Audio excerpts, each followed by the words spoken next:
Hello, and welcome to The Content Bite, a podcast for freelancers who use their words to make money. I'm Rachel Smith, a freelance journalist, copywriter, and content producer. I'm also the founder of Rachel's List, a jobs board and community for Australian writers and other creatives. And I'm Lynne Testoni. I'm a journalist and content writer as well. Rachel and I are your weekly co-hosts, and every week we bring you all kinds of tips, tricks, and some fabulous guests to help you make the most of your freelance business. I used spreadsheets for 15 years, but when you freelance, the time comes when your business gets more complicated, and I needed something more. And Rounded was the accounting software that finally converted me. It helped simplify tax time while still letting me take ownership of what goes on in my freelance business. It also gives me heaps of visibility over my finances. And although I use an accountant and a bookkeeper, that suits me because I like to see exactly what's happening with my cash flow. Right. And don't forget, gold members of Rachel's List can save 20% on the first year of any annual Rounded plan.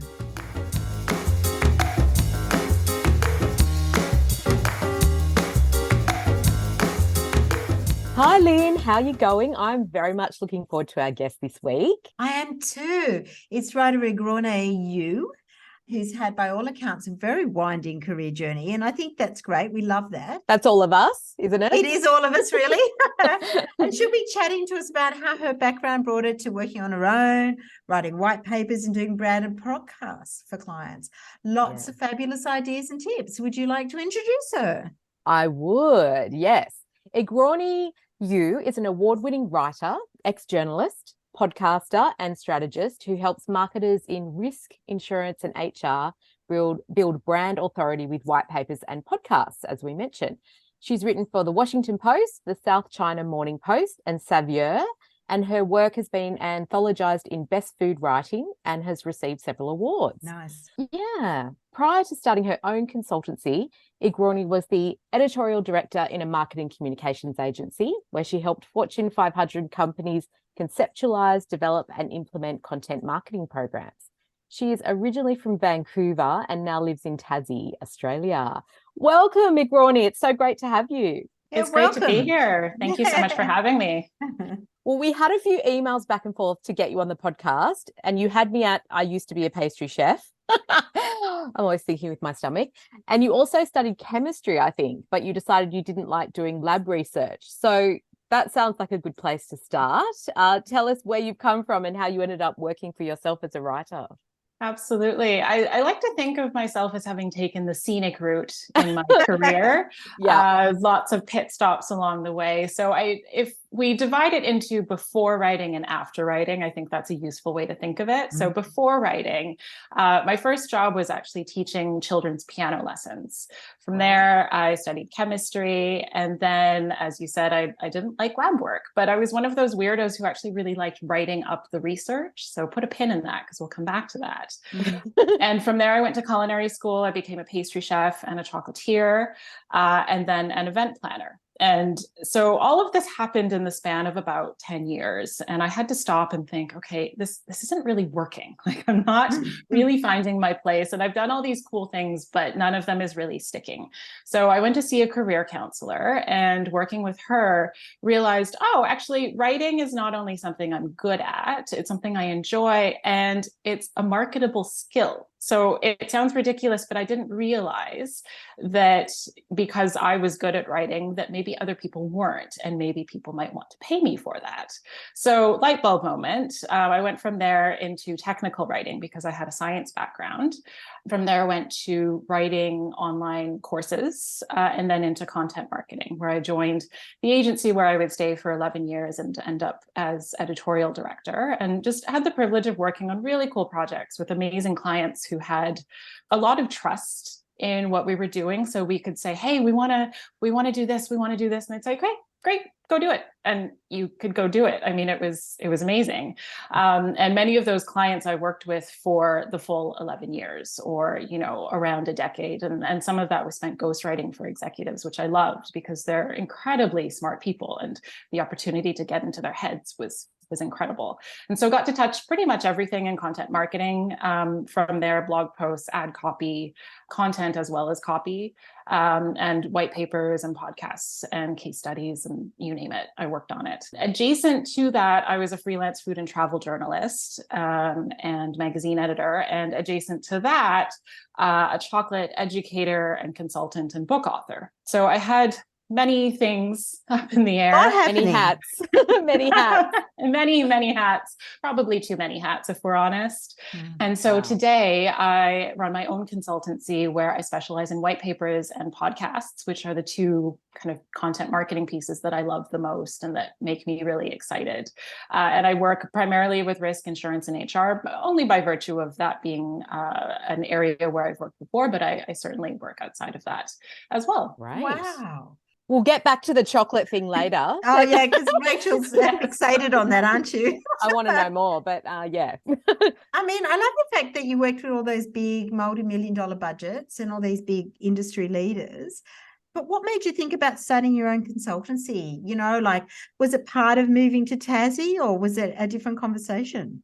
It's all kind of wrapped up together, if I'm totally honest. I mean, part of it was I'd been there 11 years and I kind of knew that it was about time to leave, like I'd done all the things that I wanted to do there. And I just didn't have that same drive that I went into it with, and the drive that I knew that those clients and those projects deserved, which is not to say that I was phoning it in. We were still doing really good work, but I just didn't have that drive. That I really knew that it needed. And you wanted a new challenge. I wanted to do different things and new things. And we were gearing up for this move to Tassie. And so change was in the air. I mean, I was clearing out my parents' basement and getting rid of old report cards and just shedding all of these old identities. And it just really felt like the right time to be saying, thank you. And I'll be on my way now. So it wasn't a big light bulb moment, but it was kind of, change was in the air, and I thought I would just roll with it. All right. So when did you move from Canada to Tasmania? And it's a huge change. I mean, I guess climate-wise, it's not as big. No. But certainly, like it's basically from one end of the globe to the other. So what prompted that? Yeah, it was a big move, and one we were very lucky to make. So we moved July of 2022. So we've been here about a year, and love it. Absolutely love it. Climate-wise, it's very similar. People joke when it's really cold here. They say, "Oh, you brought Canada with you," and I'm like, no, like Canada gets much colder than that. Especially Vancouver. Yeah. I think Vancouver is pretty temperate, but I've also lived in other parts of Canada where it's literally minus 40 and it's freezing. So Tassie is very similar to Vancouver in terms of vibe and climate, and even the landscape is similar. You sort of take out the cedars and pop in a gum tree, and it's more or less the same. So, but the short answer is that my partner is from Hobart originally. So we met in Canada, we got married. Actually, we got married here and lived in Canada for a long time, and had our daughter there. And we joked back and forth about, oh, wouldn't it be funny if we moved back to Tassie? And I don't know if you're aware, but Vancouver is a very expensive city to live in. And as we had our daughter, it became more like, so Tassie, right? And we talked about it a little bit more. And eventually I ended up applying for a visa, and we were supposed to come actually in July 2020. We all know how that story ends. So we ended up with a couple of extra years in Vancouver, which was nice. It gave us a lot more time to kind of adjust to the idea. And so we came last year, and it's been great. I love it here. Oh, wow. Fantastic. Well, the rise in remote working has made it a lot easier for us to pack up our business and transport it elsewhere. Have you found that, or have you found you've kept your Canadian clients, but the time difference has, wreaked a bit of havoc? How's that working? It's a bit of both. So I was concerned leading up to the move what my clients would say, because I've always worked remotely. I sort of joke in my entire career, I've met 2 clients in person, and everybody else is completely through a screen. And but the thing with COVID was nobody cared anymore. So I would say, oh, and by the way, I'm moving to Australia, and they'd say, oh, okay, cool. So anyway, next item on our agenda, and it was a non-issue. So that's was really wonderful. As you mentioned, the time zones are not ideal. The overlap can be tricky, especially I have a lot of clients sort of on the eastern side of North America, which is even further. It's the worst. The time difference between eastern US and Australia is really crippling. Vancouver wouldn't be as bad, I guess. There's a decent overlap with Vancouver, but certainly with my eastern zone clients, it's challenging. So I start very early. I take calls at 6 o'clock and before the morning shift, basically. And, I find that as long as you set clear expectations, here's when I'm available. If anything else, it's easier because it is a reliably open window when they know that I'm available. And so we book for that time. And so just being upfront about that in advance, and they know that I'm there. It's not that I'm, off gallivanting or whatever. It's just that that's what the time zone overlap is. And I've been quite intentional in taking projects that don't require me there, a phone call away kind of thing. I don't work on event or launch copy for that reason, partly also because I don't enjoy fire alarms, but simply because it's not really feasible given the constraints. And so I don't take that kind of work, and it works out. It certainly hasn't been an issue. Mm-hmm. That's fantastic. I guess you're probably looking to establish a base of local clients too.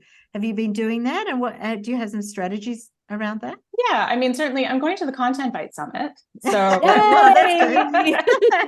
that's a great strategy right there. Yes. Strategy number 1, go to the Content Bite Summit. But I've been sort of taking my time with the Australian market, partly because it is different, and it's different in ways that I don't know what I don't know, which is a large piece of why I'm going to the conference, is because I do want to get that sort of spidey sense of how it is different and the different ways that it is different. So it's not really a place that I have been actively looking.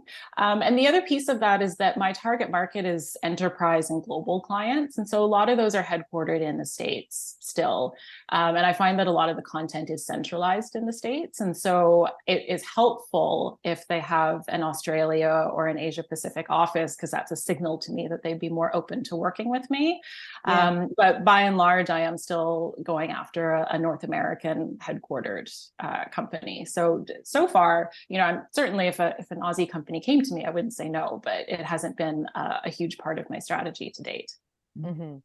Okay, I want to talk a little bit about white papers, because I don't think we've had a white paper writer on the podcast, have we, Lynne? No, I don't think we have. You're the first. Yeah. I've definitely written ebooks, but not what you would call kind of corporate white papers, I suppose. And I read this funny quote the other day about how it's just like a blog post, but way longer and stuffed with as many big words and as much jargon as you can fit in.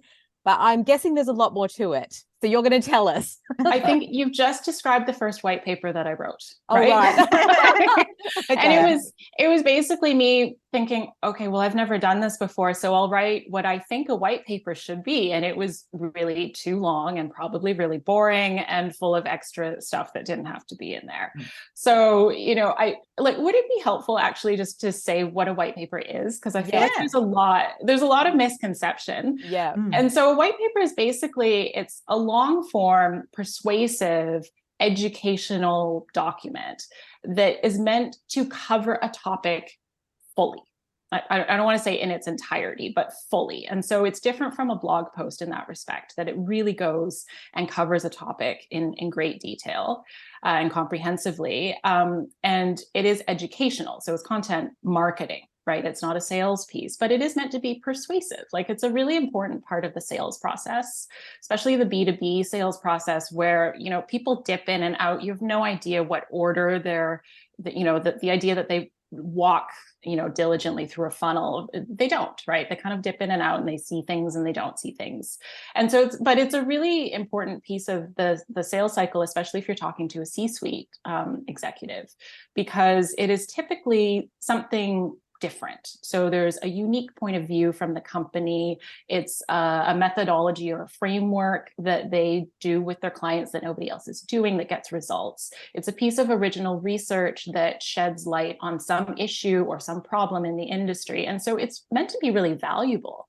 And so I think if you approach it from that point of view, and if you approach it from the customer point of view, like what's in it for the company's customers, well, let's give them something that's super meaty and that's super valuable that doesn't exist out there right now. That's what a white paper is. And so it does get a bad rap because they can be long and they can be verbose and super boring. But let's be honest, I think a lot of content marketing really started that way anyway, and white papers are maybe one of like the worst offenders. But I don't think you can get away with that anymore, right? Nobody's going to read it. And so, I'm seeing really cool stuff in the white paper space where, there's cool data viz, like people are making graphics pop, they're telling stories in it, they're bringing in case studies and customer voices, they're doing Q&A, and they're being more interesting with white papers. And part of the reason why I love white papers is because part of it is the challenge, because they do tend to be longer. So as a writer, the structure is more important. There's a lot more stuff to weave in because it is typically based off like an interview with an expert. You might have that original research, but you also have third-party research or industry research. You're probably building in, other like sales collateral that the company has already produced, because, at the end of the day, it is a very soft sales pitch. I don't want to make it sound like there's no selling aspect, but it is meant to be first and foremost educational. So as a writer, it's challenging and it's fun. It's like a big puzzle to put all those pieces together. And because you're producing something that doesn't exist, it is a little bit more shielded from this whole AI conversation. That was going to be my question, because you're working at something that is actually original research or original point of view, and that sort of makes it sort of less susceptible to people wanting to use AI. Absolutely. Yeah. I just don't think, I will say like AI is helpful in structuring some of that stuff, or outlining, or like, hey, here's a bunch of ideas. And you do have to be careful around like confidentiality. I would never put anything confidential into AI, but here's a topic. How would you structure this is a really great way to use the AI. And then you're not like having to wrestle with that. You're actually just doing the work. Yeah. So it's really great as a writer. I love that challenge. But as a company, it's also just a way to stand out, because it is original and it's different, and it's something that adds value to your customers' lives. And it's a way to build that authority, that you are trustworthy, you are credible, you know what you're talking about. The other thing that I love about it is from a content strategy perspective. I mean, let's be honest, white papers are an investment of time and money and resources. And so if you're going to do it, A, there needs to be a really strong business case. And B, once you decide that you are going to do it, the distribution from a white paper, it almost does itself. And I don't want to make it sound like it is easy, because you still have to create all the content. But when you have a white paper, you've got your blog posts are built in. You have probably an infographic that's been built in. Obviously, all the social that comes out of that as well. You could develop, if you've embedded case studies, you could then pull out the case studies and do something different with them. You could do a webinar. You could, if you've done something where you've involved interviews with your partners, you can pull out just the partner interviews and do something with those. Like, you've created sort of a source document. A master document almost. It's a master document, exactly, that you can repurpose in any number of ways. And another smart tactic is, if you operate in multiple verticals, you could do sort of like a generic one, and then you can do vertical specific ones, because you've got, probably 90% of it, and then you're just customizing it for that last 10%. So the work that goes into a white paper is, it's not a light lift, but if you're doing it properly, it does pay off, because you've got all these other downstream things that are just built into it. How amazing. That's a great explanation. Thank you. Yeah. There are a lot of things to consider when you're taking on a white paper, because it sounds like there's a lot of moving parts, and there's a lot of time involved. There's a lot of research. How do you sort of price those sort of things? And how do you take that into account when you say, I'm going to do this? Because it would be a big time commitment, wouldn't it? It is. Yeah. I would say like the average white paper for me, and it depends, obviously. I've written 5-page white papers and I've written 30-page white papers. So clearly the quote is going to vary depending on what the expectations are. But I would say, different things to consider is, how much research is involved? How much third-party research am I going to be doing? Does the client already have, like, some of my clients do so much research that they just say, hey, here are all the white papers we did last year. Go off and work with these. And, so I'm not having to go find it. You typically don't have to go and get your own sources. I would say, at least in my experience, I've not had to go and interview other sources. It's been mostly within the company, but that would be something to consider as well.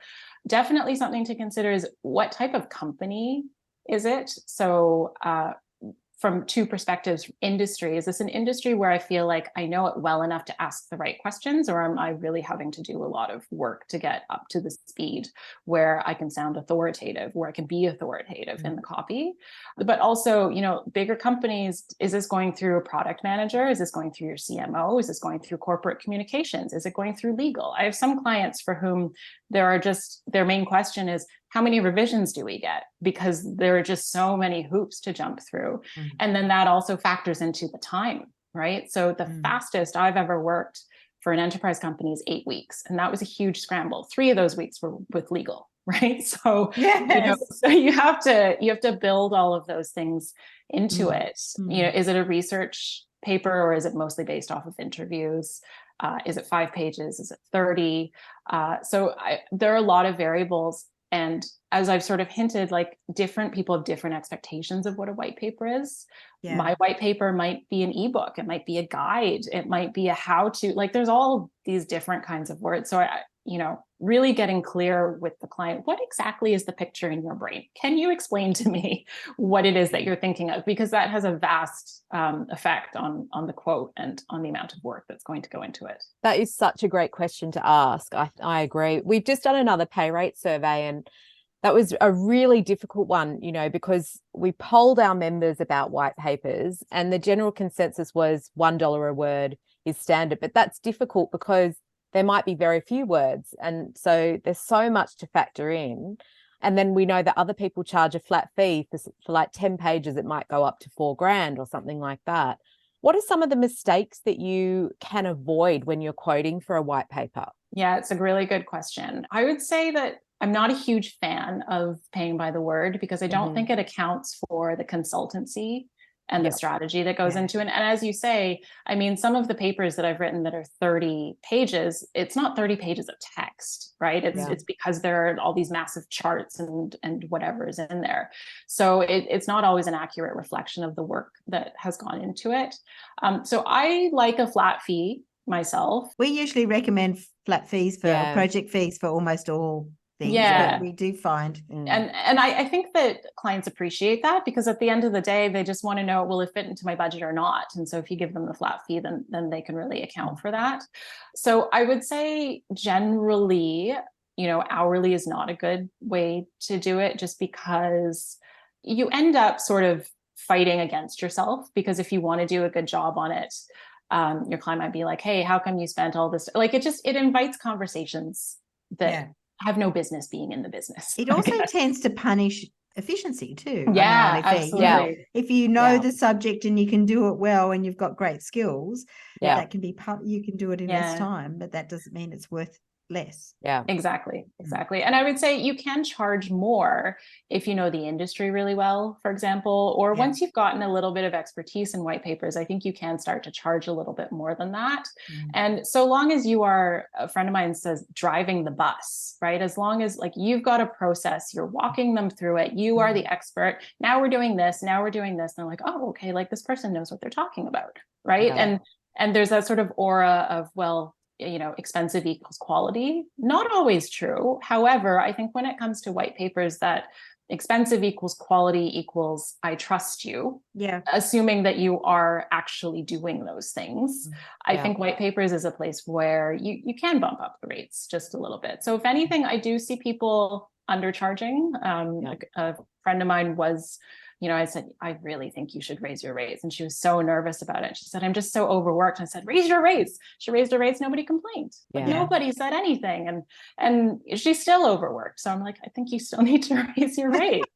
And it sounds like it's the kind of project where you want to be doing the strategy. Like, if someone were to hand you the strategy and say, we want you to write this white paper based on this strategy, is that kind of, do you ever work like that? Or are you generally doing all of it together yourself?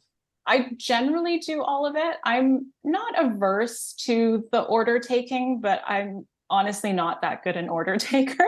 Like, if somebody gave me the strategy, I'd probably come right back and be like, can you walk me through this? So why this? Why that? Okay.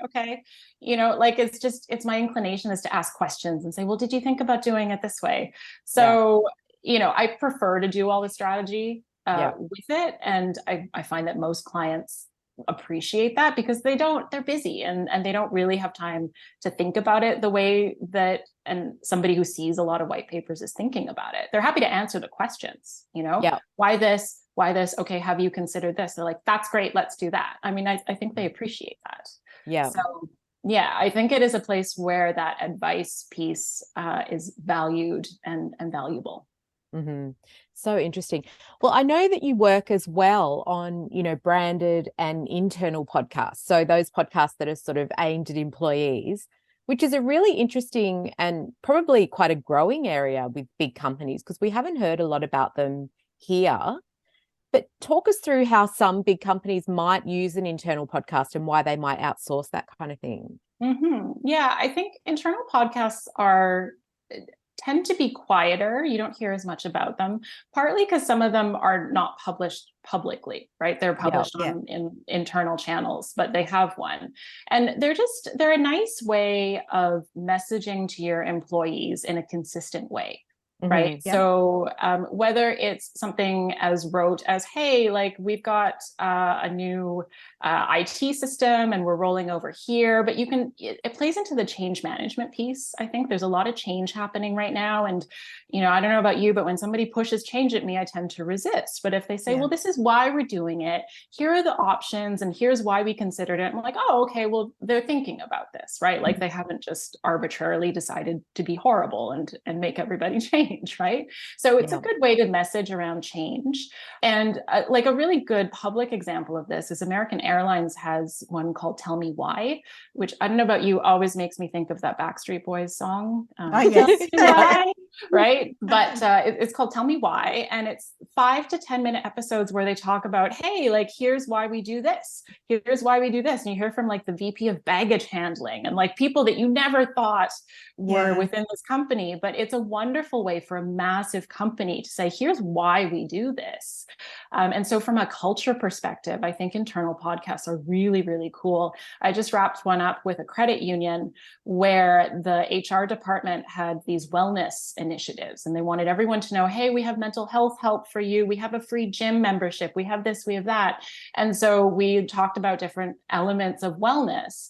And what ended up happening was then people were talking about these things at work. Like there was one of the episodes was about spirituality, which you might think has nothing to do with work, but it ended up being the episode that people talked about the most, like what sort of, and it wasn't just religion, but it was, like, oh, like I practice yoga, I meditate, I do this. And people were sort of talking more on a personal level.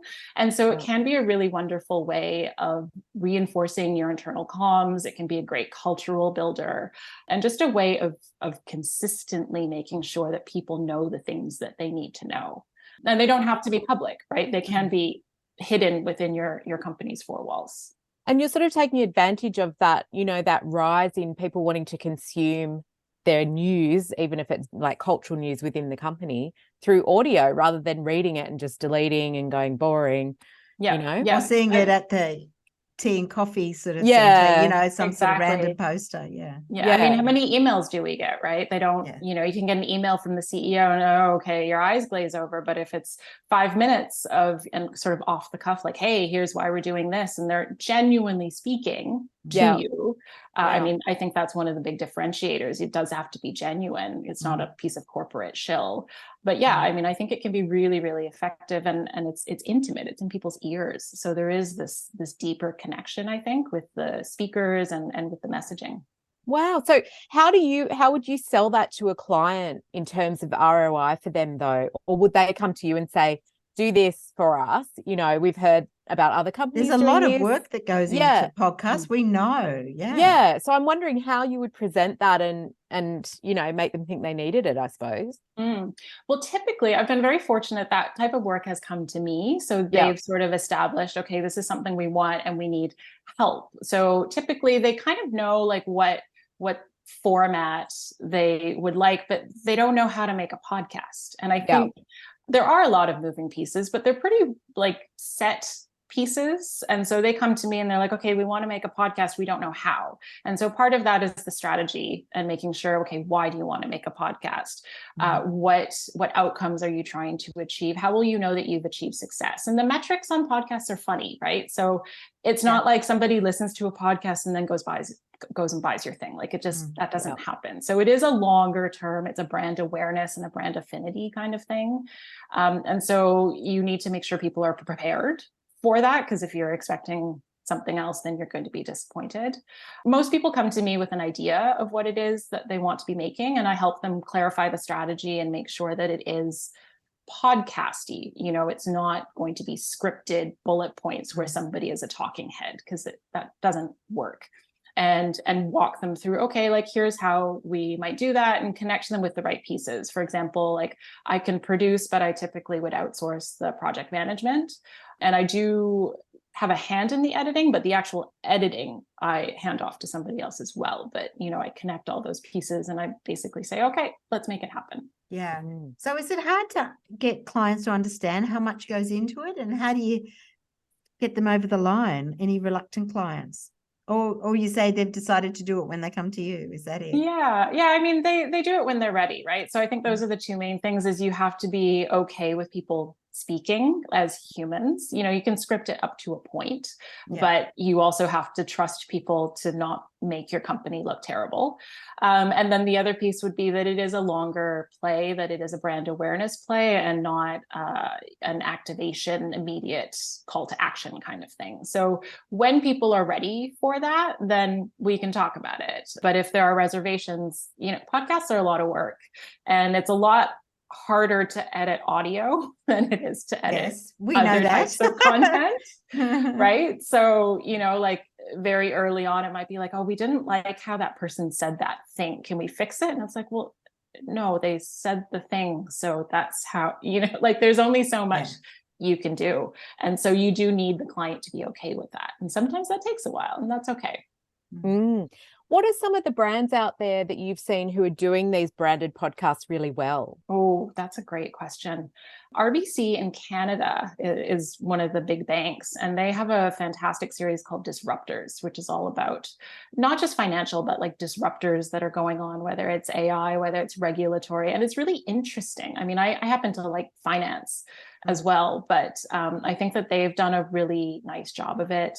There are a number of Accenture podcasts that are really excellent. Accenture being the consulting firm. So they talk about, for example, cloud technology or sustainability. I think Accenture does a really nice job. I still really like the American Airlines internal podcast. I think it's so quick. It's so direct, and the speakers are now used to it. I think they're in their like 16th season or something crazy. And so they're pros at it now. They know what they're doing. And it's really fun to just listen to, how does a giant company make decisions? Like, how would you decide to change from X to Y?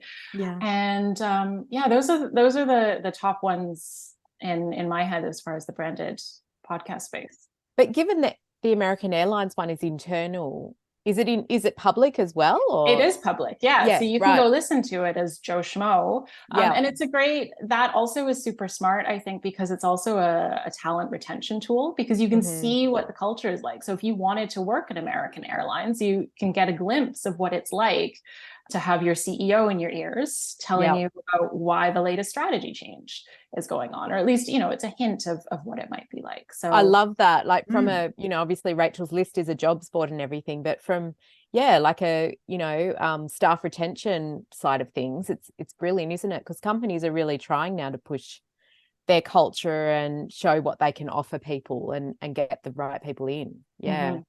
Interesting. Well, we have to get back to the chocolate side of things, because I know there'll be a lot of people going, when's she going to talk about chocolate? A lot of people, or just you, right?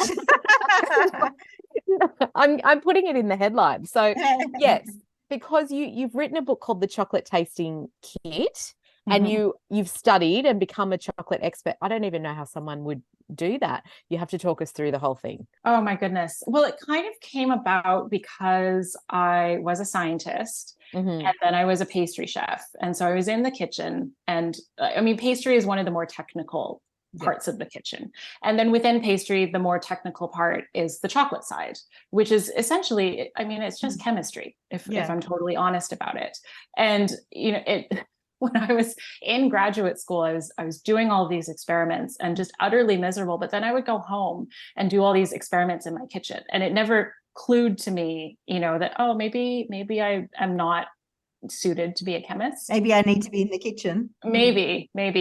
And so I kind of followed this interest in the science and the chocolate into how chocolate is actually made. So not chocolate, you know, turned into bonbons, although I did that as well, but how you actually make chocolate. And at the time in the States, this was kind of the late 2000s, early 2010s, there was this boom in what was called craft chocolate. So people buying beans straight from where they were grown, where the fruit is grown, and then turning it into chocolate.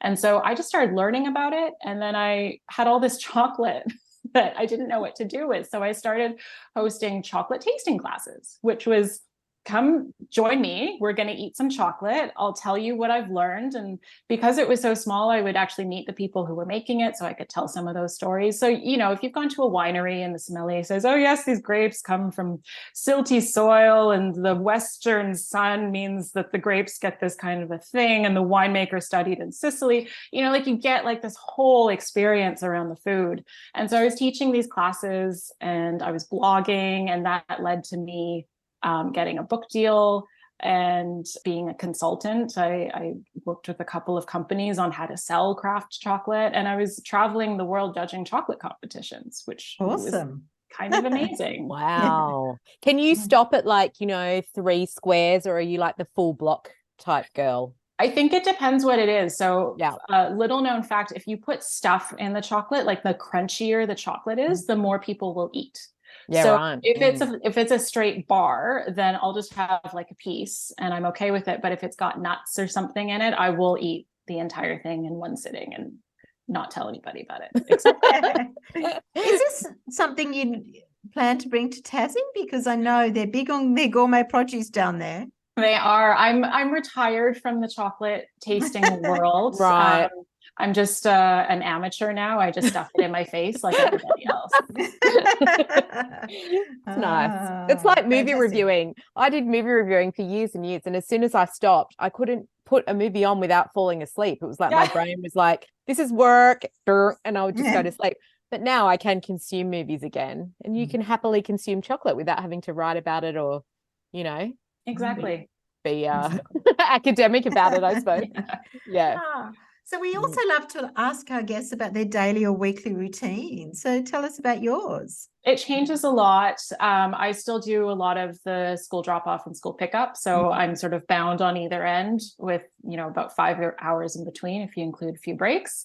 I would say the thing that doesn't change for me is the early morning. So whether I have a client call or whether I'm just up early, that's my time. That's before my daughter gets up and I can do something without being interrupted. So if I don't have a client call, then that's my time. I do a bit of reading. I get my workout in, and if I'm lucky, I'll get a little bit of personal writing in, but that's non-negotiable. So I start at 6 regardless. And then the rest of the day is, you know, it is pretty variable. Yeah. Well, I know you probably have some favorite tech tips or digital tools that you like, especially in the podcasting realm. So tell us, is there anything that you would be lost without? Oh, goodness. So I have a few things that I love. In the podcasting space, I like Riverside and Descript as a pair. So Riverside, I use for recording. And I think the quality is a little bit better. There's all kinds of fancy things that I don't use in Riverside, but that's how I used to record. And then Descript is amazing if you've not played with it. It's basically, you can edit audio or video through like a word processor interface. So I can delete a word and then it comes out of the audio basically. And so it makes it super easy to do a really rough edit on a recording. And for me to hear, because I pass it off to an audio editor, for me to just hear, like, does this sound natural? Like, does this sound like a normal conversation if I cut out this sentence? Or if I try to splice these bits together, does that make sense to the listener? So it's just a good check for me to be able to do that. Because I work so much with North Americans, and because the time overlap isn't great, I've started recording walkthrough videos to replace the review meeting. And so I use Loom for that. Oh, yeah, I love Loom. So you can password protect the video, which is important for my clients, and they love it because then they don't have to schedule a meeting where we go over it and it's like, okay, who's read the report?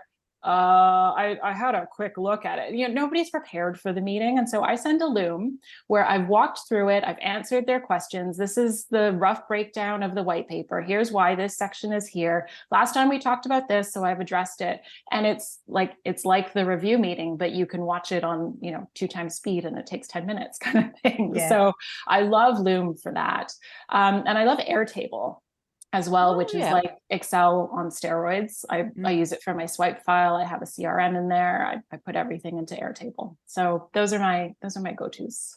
How cool. I have kind of dabbled a little bit into script, but I haven't gone deep into it. That's so interesting because essentially I imagine that's what Josh, our editor, is doing in GarageBand. Don't you think, Lynne? If he wants to take out a word that's really clever, isn't it? It definitely doesn't work like that in Otter. Does it? No, it doesn't. Yeah. It does not. But it's quite expensive, isn't it, to script? I think it's maybe like 20 US a month, possibly. Oh, is it? Okay. It's not that much. Yeah. That could be an interesting one to look into. Yeah. Wow. Well, this has been so brilliant. So brilliant, Eagranie. Thank you so much for coming on the podcast. And we can't wait to meet you at the summit in a few weeks. Likewise. Thank you so much for having me. I'm super excited. I love conferences. I'm like a weird introvert who loves conferences and loves people. I won't be able to talk to anybody for like 2 days when I get home. But at the conference, I will be living my best life. So I'm so excited. I won't be talking to anyone for about 2 weeks after the conference. I'm the opposite. I'm such an extrovert that I get so much energy from other people, and that's where I thrive. I think that's my thing. Yeah. But thank you so much for being our guest this week. Where can people find you? I'm on LinkedIn. So Eagranie. Oh yes, we've been emailing via LinkedIn. Yes, that's EAGRANIE.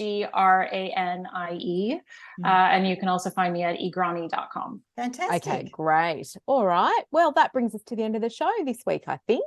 Thank you to everybody who's been listening to us, and please leave us a rating and a review because it helps other people find us, I think. Yeah. It must. We'll put show notes in your app. So then you can find out where you can connect with Eagranie and to hear all about our summit. Thank you. Yes. And thank you again to our sponsors, Rounded, easy accounting and invoicing software made just for Australian freelancers and sole traders. You can find them at rounded.com.au. Thanks, everybody. We'll see you next week. Bye. Bye.